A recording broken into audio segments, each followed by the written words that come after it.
Allahu Akbar, Allahu Akbar, Allahu Akbar, walillahil hamd. Assalamualaikum warahmatullahi wabarakatuh. Di hari yang mulia ini, saya ingin menyingkap sesuatu berkenaan dengan hilang. Kita kerap lupa, termasuk saya.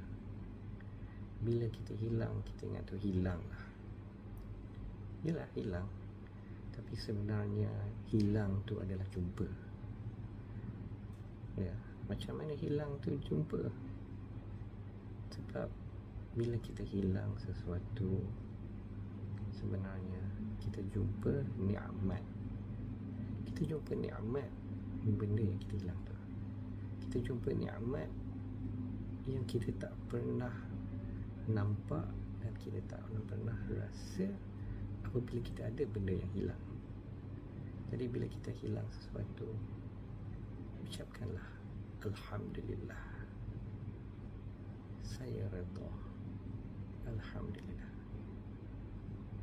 Itu saja. Assalamualaikum warahmatullahi wabarakatuh.